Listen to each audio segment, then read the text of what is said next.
One.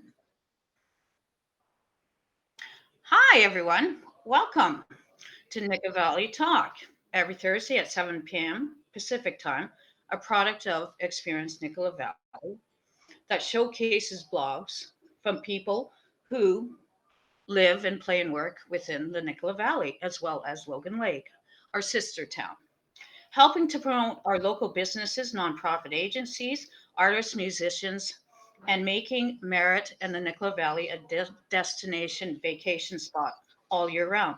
While self distancing in my kitchen, staying safe, staying warm.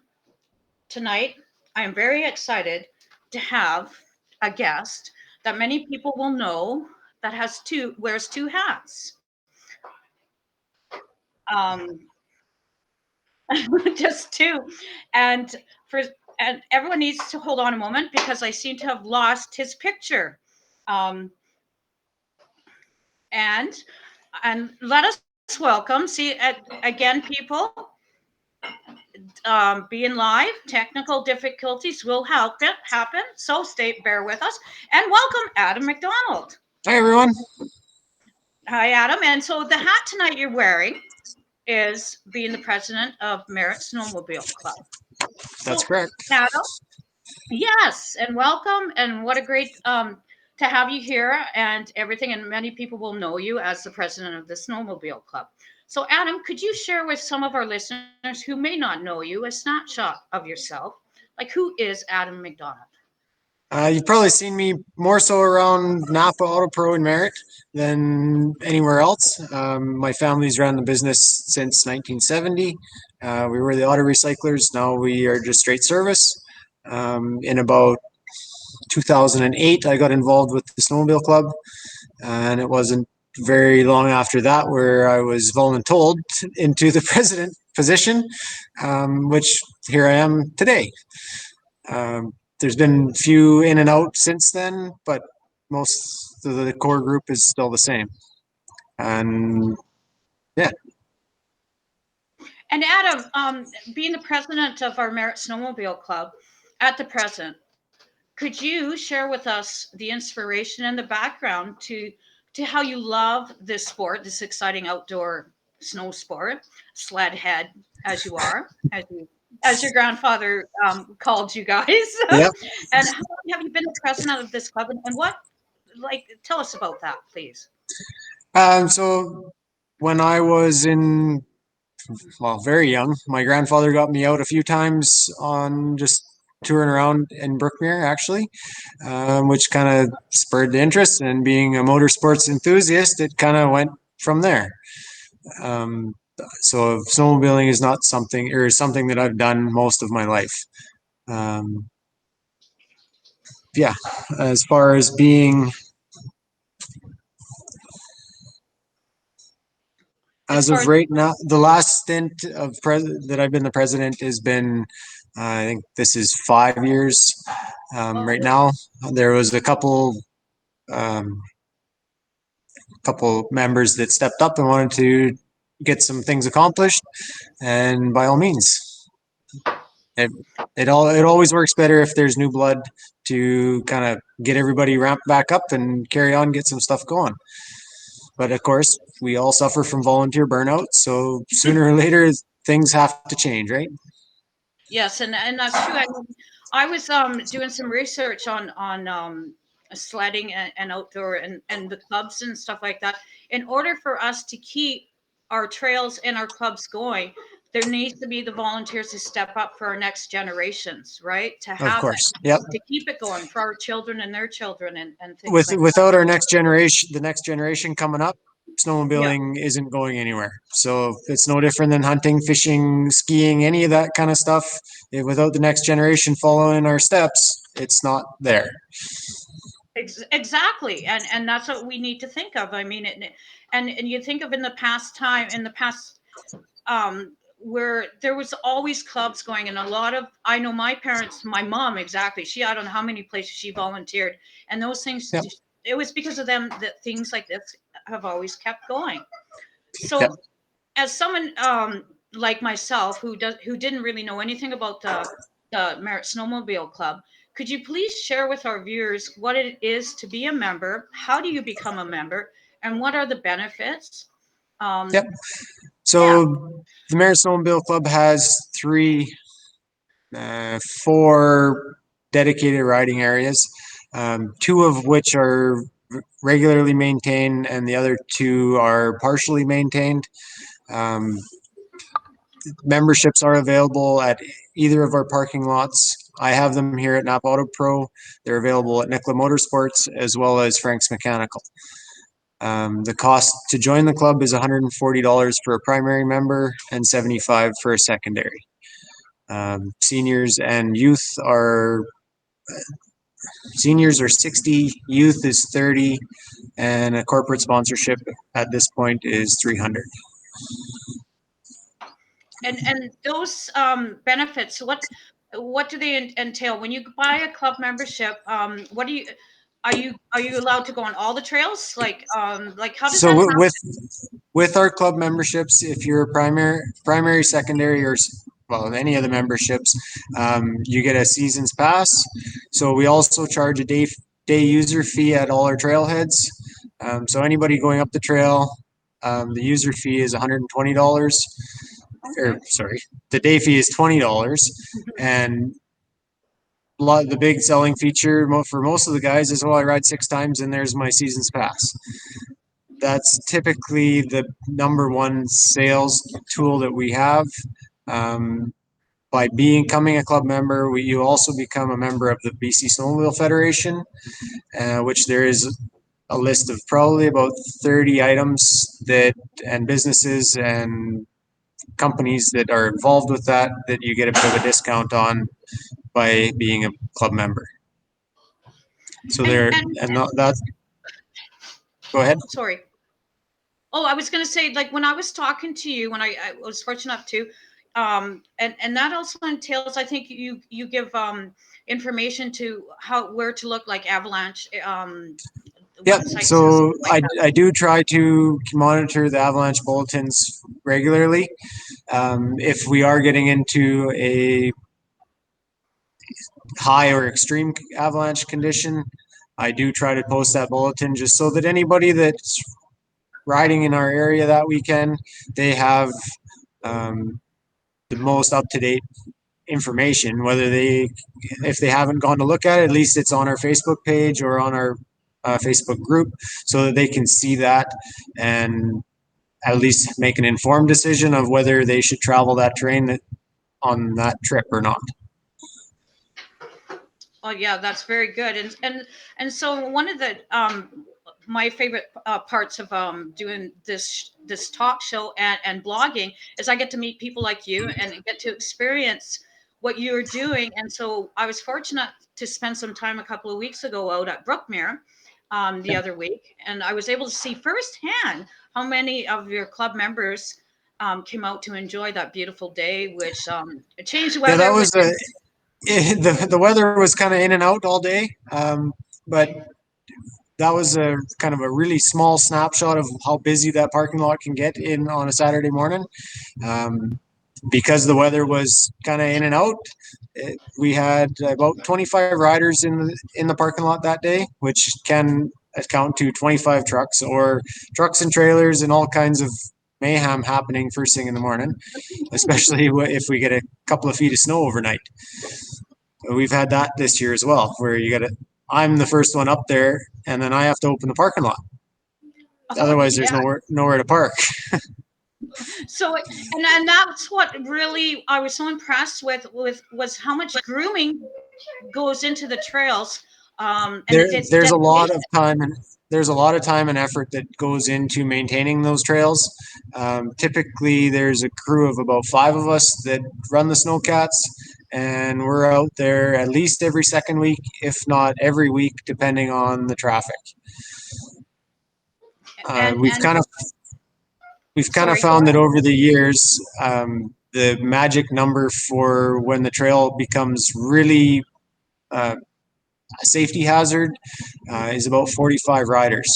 So you get about 45 riders up the trail in a day or over a weekend, then it's starting to get pretty whooped out. And I Wow. don't like putting anybody in that position, especially in Brookmere or any of our areas, but especially Brookmere because it's more of the family orientated riding area, right? Yeah. And you were also mentioning while I was out there, there there's a lake on top, or There's and two lakes okay. in that area. One is Andy's Lake, and the other is Brooks Lake. We have a shelter on right on the shore of Andy's Lake, as well as one more, probably about 3 kilometers away, up Thine Mountain. So it's actually about halfway up the mountain itself. And you can go, and you were saying that people were ice fishing a little bit up there. Yeah, there is people that do ice fish. Most of the time, it's the local Brookmerians that tend to ice fish up there, but they do. There is the odd group that goes up and does ice fish. Greg Gerard is asking how much on average does it to get a starter sled? Does it cost? Depends how old you want to go. For for a basic beginner machine, you're probably going to spend anywhere between $4,000 and $8,000, depending on the year and mileage. The newer you get, of course, the more expensive they are, right? And if you were to go brand new, you're probably in the 18 to 22, depending on accessories and how they talk you into rigging it out.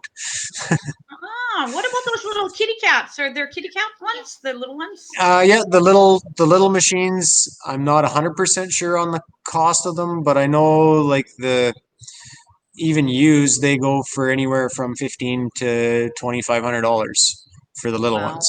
So And and of course, as you were saying also, the gear that goes behind to wear to ride the sled can be quite pricey, and because it is, yeah. Just because you bought this $5,000 snowmobile or $10,000 snowmobile, that's not where it stops. The next step is to purchase the gear.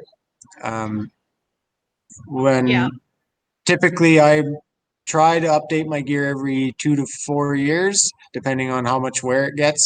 But I can spend anywhere from $1,000 to $3,000 just on gear. wow. Right? And of course you want, because of our weather extreme and the extreme weather conditions. I mean, like we were saying, out there it was sunny, and then all of a sudden the snow was falling like golf ball size, Yeah, and that's down low. And then when you're getting up higher into the mountains and the ranges and yeah. stuff like that, you're It can wanting. it can go from all fun and games to an emergency situation really quick. So my biggest advice is whatever, if you think you might need it, pack it. Hmm. If there's a chance at all that you may need this, pack it. Yes. Whether it be extra food, clothing, gear, saws, fire starters, first survival stuff, any of that kind of survive overnight gear is it's really hard to be without it because there'll be that one situation where you wished you did. Exactly. And that answers one of my questions, was the safety gear, and that is so important. And what I'm gonna this person, his name is Edward Barnes, Mhm. didn't catch something. He's asking, what was the best family riding area and why? So our major family orientated riding area is Thine Mountain, which is out of Brookmere. We do have extensive trails out toward. There's about 60 kilometers of trail on that mountain that is all groomed. There is definitely off trail riding as well, and you can get as from mild to wild as you want out there. Um, the other areas as well, about there's probably 120 kilometers of groomed trail on the Stioma and Honeymoon side. Um, but again, once you get into the Alpine, it becomes a more advanced riding area. You have to traverse avalanche terrain, and unless you know, don't go. Mhm. That's the biggest thing. And for anybody that's thinking about getting into the sport, whether you've been in it for a long time or not, um, an AST1 as a minimum, which is an avalanche safety training level 1, is very recommended. And It, how would you get that, the training? uh, there's a few instructors in BC that provide the training. I've tried numerous times to set up a local class. The biggest problem I run into is nobody wants to commit the funds so that I can commit the instructor. Mhm.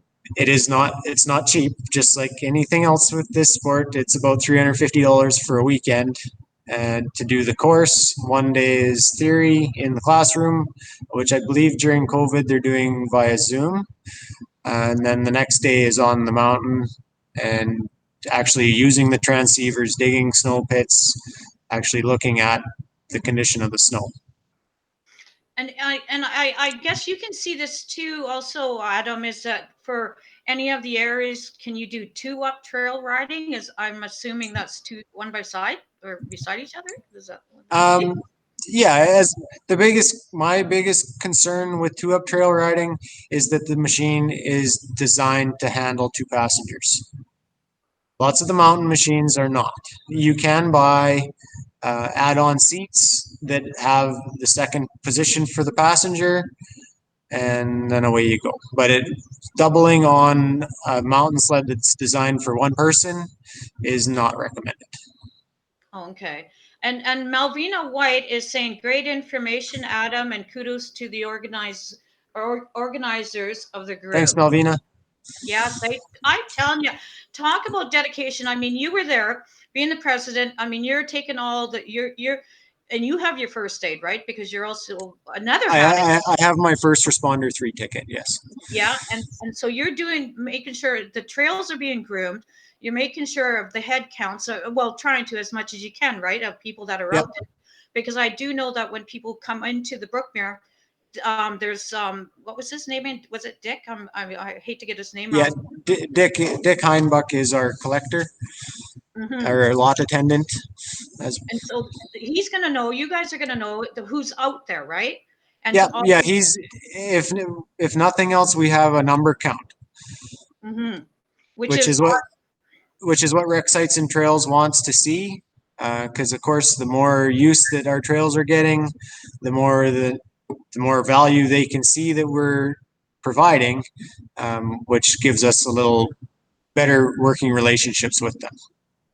yes. And Adam, and speaking of the trails, I do know, and researching it again, I was quite amazed with the warming sheds and how large they are, and the wood that's provided, so you guys can warm up in it.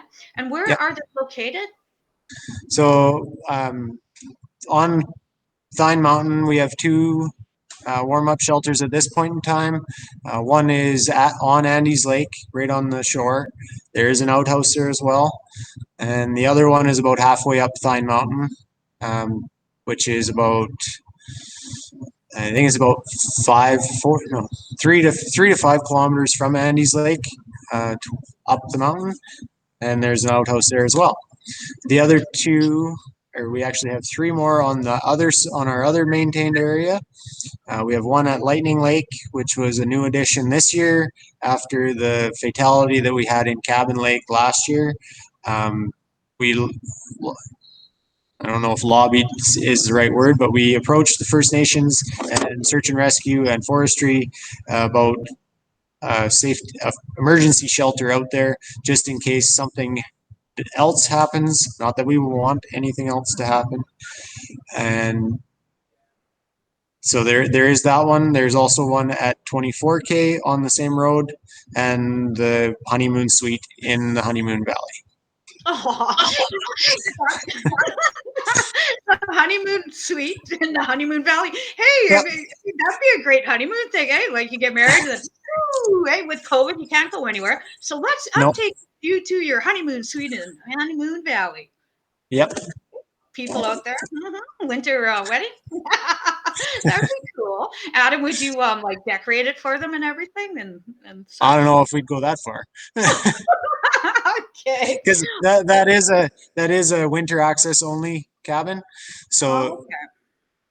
Well, It's really hard to get any kind of supplies in the summertime unless we fly it in. oh, okay. Oh well, it's just an idea, I guess. Whatever Oh, you can for sure. pack on your sleds, right? Yeah. Uh, yeah. Which brings me to the topic that no drinking and sledding. No. And Drugs, alcohol, it's no. And you can, we have had instances where the RCMP will sit in our parking lot or the conservation officer, and they will check when you come back to the parking lot. Because the last thing that we need is a safety issue on while you drive home, mhm, and then are we liable? Are we liable because we allowed you to partake on the mountain? yeah, That's the other yeah. side of that. But Well, no, it also it directly affects your driver's license if they do stop you. So which is good. it's no different than your boat license. And so they would confiscate You're your operating a boat, right? everything, right? Would they confiscate your sled? If you were on your snowmobile when they pulled you over, they would confiscate the snowmobile and or Wow. impound it just like they would a boat or anything else, right?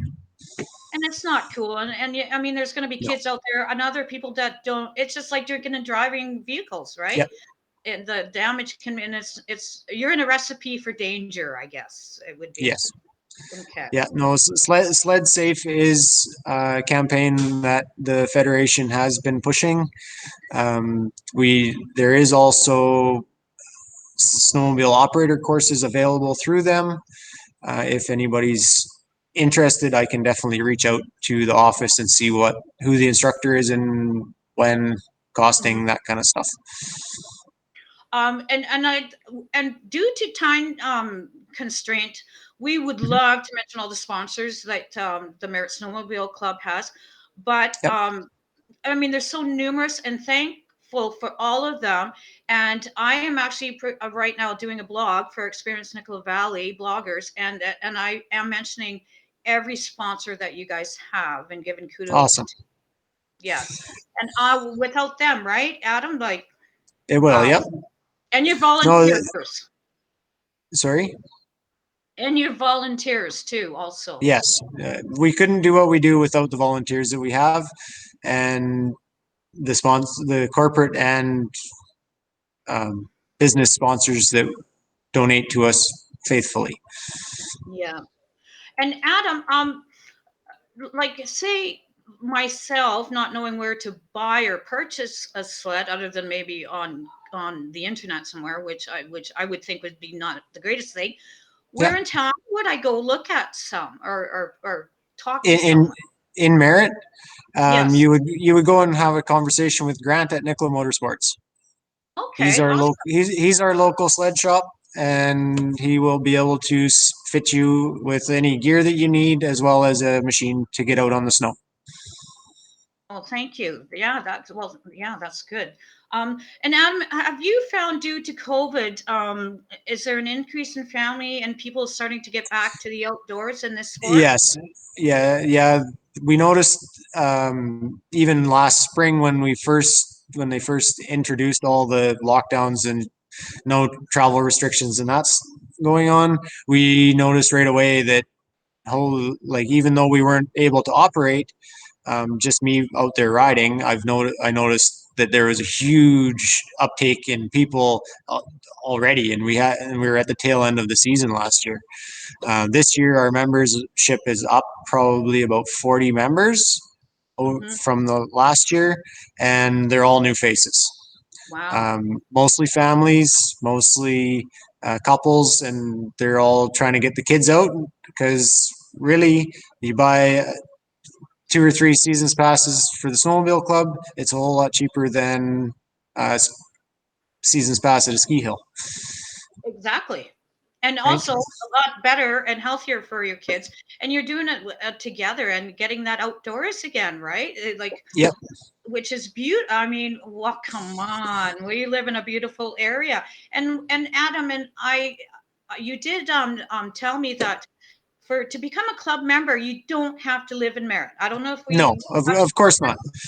The there's multiple snowmobile clubs all over uh, BC, but we do get quite a few members from the Lower Mainland and outside of Merritt, just because they would rather come and ride here in a not as busy um, area, whereas like Coquihalla, it's very rare that you go there and the parking lot isn't full.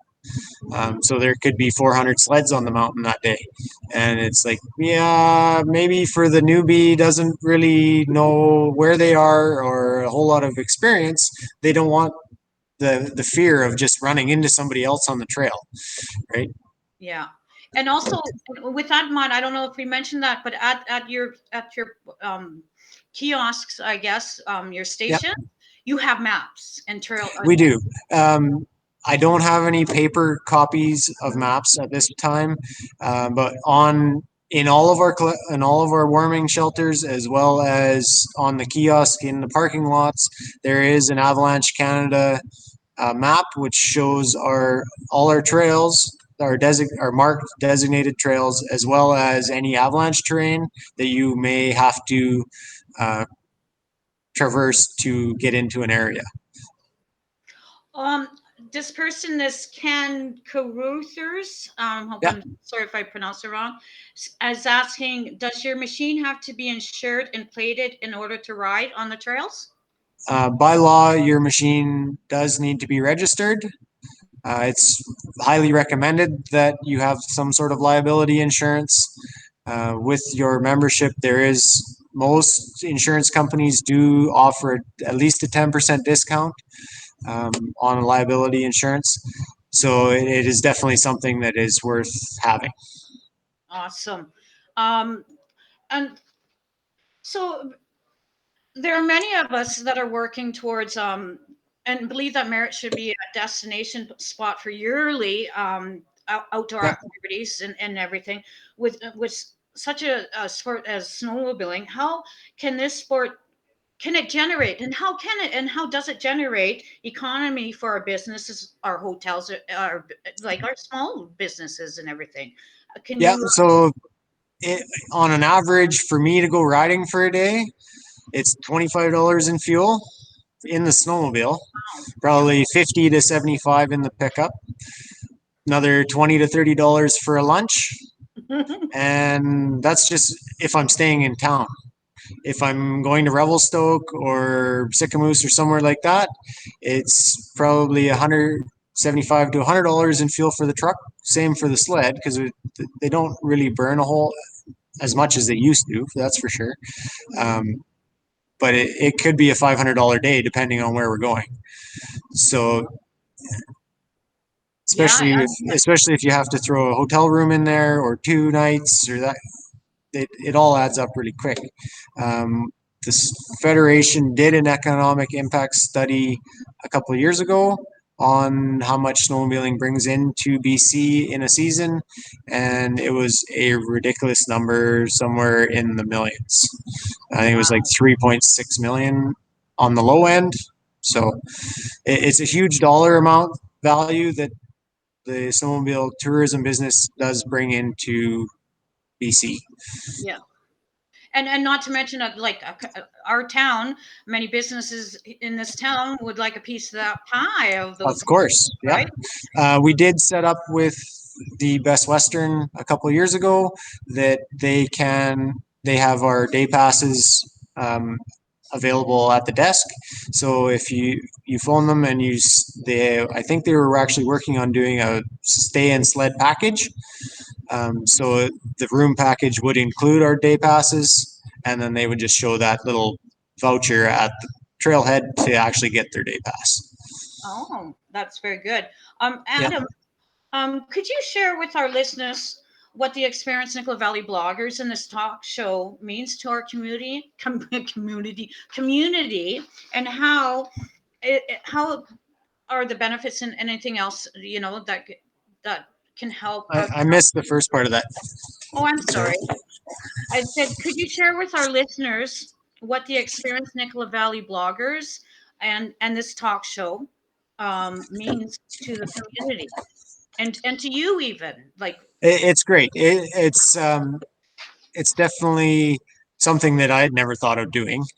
But it throws out all kinds of information and definitely gives a positive spin for the club, and some advertising on top of it. Yeah. And is there anything else before I let you go? I mean, we could talk for hours here because there's so much information, and maybe we should have you on again. Um, Yep. because I mean, there's so much information. And again, I'm writing the blog, and people can go to Experience Nicola Valley. Yep. And also they can get a hold of you, right? Of course. There. Anytime. I'm on Facebook, Instagram, on the Snowmobile Club website. I'm pretty easy to find. So. Yeah. And anyone, you're more than welcome to get a hold of them. So before I let you go, is there anything else you would like to add, Adam? The only thing I want to add is that a few weeks ago we did have an unfortunate incident with our snowcat on Thine. It slid off the road, so our big cat is out of commission at the moment. But we do have a small snowcat, and we're trying to maintain that side as best we can with the equipment that we have until it's repaired. Just so that everybody's aware that we are trying to do what we can with what we have, and we'll just carry on and go from there. Well, I think you're doing a brilliant job, and I think many people would attest to that. So, Adam, I'm going to let you go. If you want to stick around, I'll talk to you in just a bit as I close off this show. And I thank you, Adam McDonald, for being on this show.